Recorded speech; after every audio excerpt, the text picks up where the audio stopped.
We think it'll be largely a flat crest, so it'll be, the river will stay quite high for a while. Then we'll start to see some of the backwater being able to get out.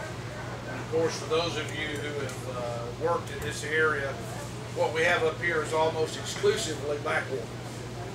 The Mississippi is so high at 57 feet that the Yazoo can't get out, and the tributaries into the Mississippi and the Yazoo back up.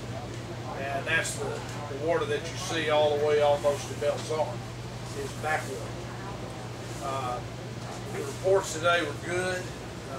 I want to say that the local officials have done a very good job, not just in Yazoo County, but in the other counties up and down the river and into South Delta. We've had great cooperation, everybody working together. The Corps has kept us fully informed. They have had some sand boils and some issues on the main line Mississippi levee that they have jumped on, so that we have not had any breach of the levee or anything that would be considered a serious problem.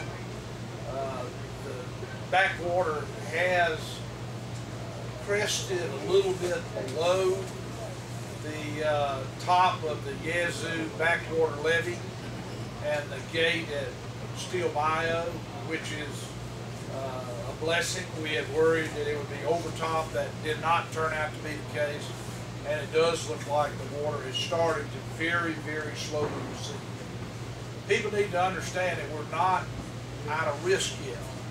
That even though the water is starting to slowly go down, that these levees are going to be more and more saturated every day, that there will be continuing wave action up against them. And so people shouldn't drop their guard. People need to be prudent and cautious. They need to stay out of the water. Particularly, we're concerned that now that the water is starting to recede, people will rush to try to get back to their property, to their homes, and we urge people not to do that. Many of the roads are not open, and we have places where roads still have water over them, and a very great danger is to try to drive on a road that's covered with water when you can't see which way the road actually goes. And somebody that runs off such a road can turn over the ditch and drown, and nobody ever know about it until days or weeks later. So people should not rush to get back. I want to remind people that it is illegal.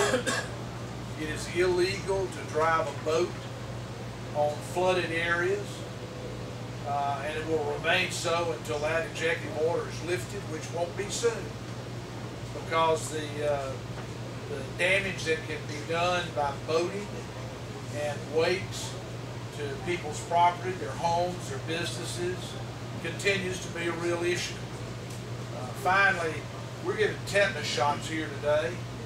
All the state first responders are being required to get a tetanus shot, and we're encouraging all the local first responders. I want to encourage everybody who's watching or reads about this to get a tetanus shot if you at any time have been in this water. We've had reports of water samples where the E. coli level was 200 times normal. This stuff is nasty.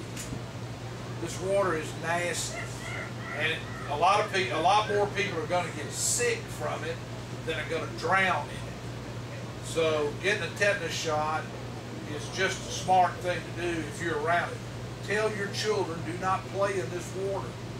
This is not fit to swim in. It's not fit to wade around in. It is not something to play with. It's nasty, dangerous stuff that can make you sick.